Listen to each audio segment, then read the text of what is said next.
جب ہلاکو نے 656 ہجری میں بغداد کو تباہ کیا تھا، پتہ ہے کتنے آدمی قتل کیے تھے؟ 15 لاکھ آدمی۔ 15 لاکھ آدمی، کئی دن ان کا قتل عام ہوتا رہا۔ 20 لاکھ کی آبادی تھی، 5 لاکھ کیسے نکل گئے، بچ گئے یا اس نے خود چھوڑ دیے۔ 15 لاکھ آدمی ذبح کیے اس نے، اور اس کے پیچھے بے شمار جو چل رہی تھی نافرمانی، اس میں ایک بڑی نافرمانی فرقہ واریت تھی، اور شیعہ سنی فساد اور شافی حنفی فساد، مالکی حنبلی فساد۔ اب تو چونکہ اللہ نے ایسے بلاک بنا دیے کہ جو شوافے ہیں ان کا بلاک الگ ہو گیا، احناف کا بلاک الگ ہو گیا، حنبلیوں کا الگ ہو گیا، مالکی افریقہ میں چلے گئے، حنفی وسط ایشیا میں آ گئے، شافی مشرق بعید میں چلے گئے، حنبلی بلاد عرب میں چلے گئے، تو ان کی آپس میں کوئی وہ پھینک سینگ نہیں پھنستے ہیں۔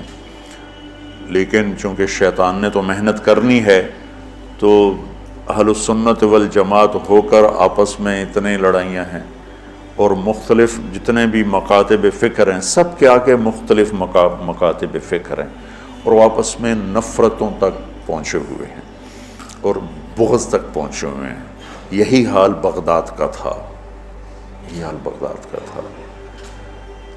اللہ مجھے بڑے بول اور دعوے سے بچائے، بچوں تاریخ پڑھے بغیر دین سمجھ میں نہیں آتا پوری طرح۔ آدمی عبرت نہیں لے سکتا، سبق نہیں لے سکتا، صرف فقہ میں گم ہو کر ایک عجیب قسم کی وہ مخلوق بن جاتا ہے۔ پورا قرآن سامنے ہو، پوری نبی کی سیرت سامنے ہو، تاریخ سامنے ہو، تو فیصلہ کرنا آسان ہوتا ہے۔ بغداد کو تہہ کر دیا ہلاکو خان نے، کہ اس کے پیچھے بڑا سبب یہ آپس کے روزانہ مناظرے ہوتے تھے۔ 317 ہجری میں 317 یعنی ابھی خیر القرون ختم ہوا ہی تھا، بغداد میں حنبلی اور غیر حنبلی مناظرے میں اس قدر فساد ہوا کہ سینکڑوں آدمی قتل ہو گئے، ایک دوسرے کی جان کیسے درپے ہوئے۔ دونوں طرف سے اہل سنت ہیں لیکن ایک دوسرے کی گردنیں اڑا دی، اور یہ عام ہونے لگا۔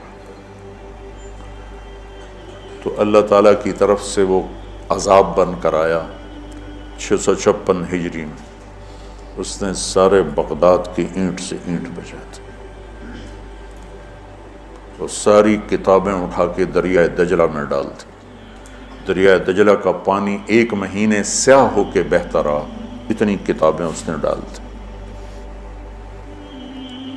اور اللہ نے ایسا رعب ڈال دیا مسلمانوں پر کہ 40 آدمی کھڑے ہوئے ہیں، اور ایک تاتاری مغل کہتا ہے سارے یہیں کھڑے رہو، میں تلوار لے کے آ کے تمہیں قتل کرتا ہوں۔ اس کے ہاتھ میں تلوار بھی نہیں ہے، وہ تلوار لینے جاتا ہے، وہ 40 وہیں کھڑے ہوئے ہیں، بھاگتے بھی نہیں ہیں، واپس آ کر 40 کی گردن اڑاتا ہے۔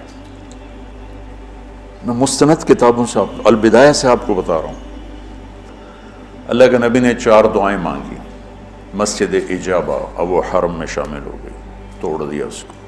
مدینہ میں، یا اللہ میری امت پہ تیرا ایسا عذاب نہ آئے جو انہیں ختم کر دے، اللہ نے کہا قبول ہے۔ یا اللہ ان پر کوئی زمینی ایسا عذاب نہ آئے جو انہیں ختم کر دے، اللہ نے فرمایا قبول ہے۔ یا اللہ ان پر کوئی دشمن ایسا نہ آئے جو انہیں مٹا دے، اللہ نے فرمایا قبول ہے۔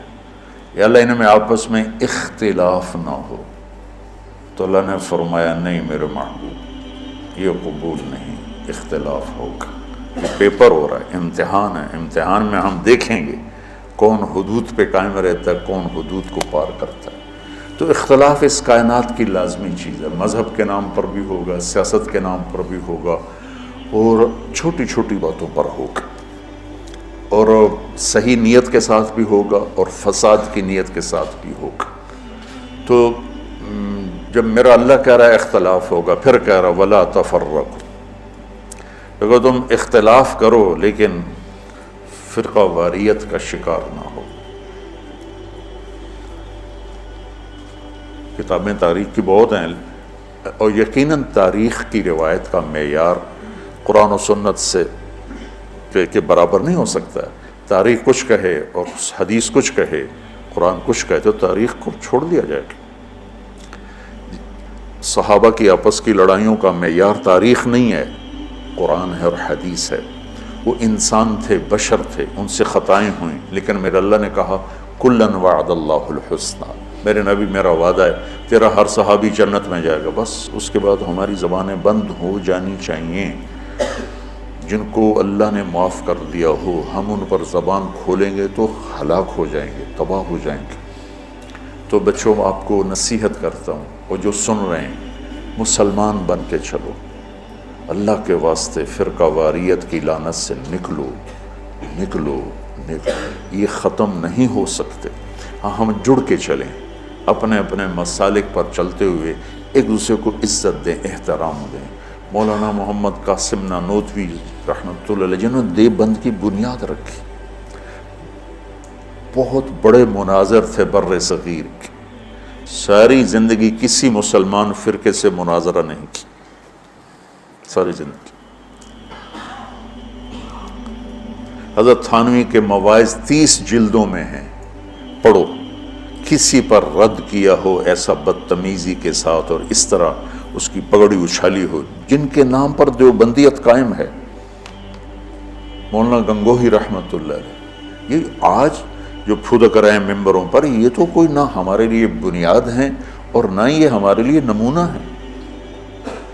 3 آدمی بنیادی ہستی رکھ، ایک حضرت تھانوی، ایک حضرت گنگوہی، ایک حضرت نانوتوی، یہ 3 آدمی پلر ہیں دیوبندیت کے۔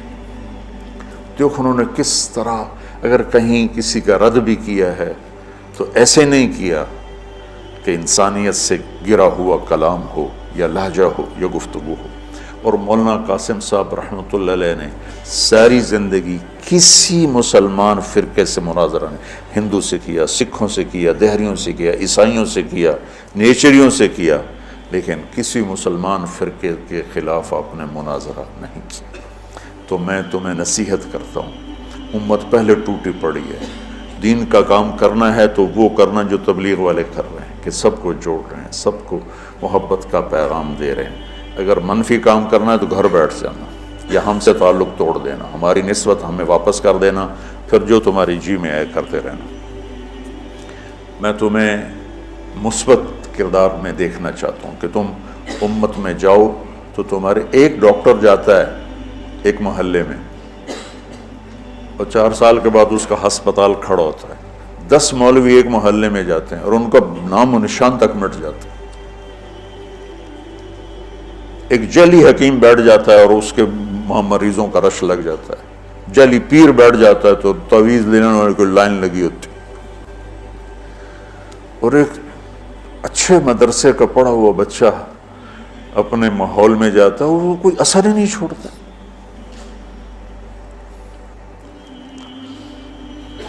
تو بچوں، تھوڑی سی زندگی ہے، نفرتیں نہ پالو، بغض نہ پالو، حقارتیں نہ پالو،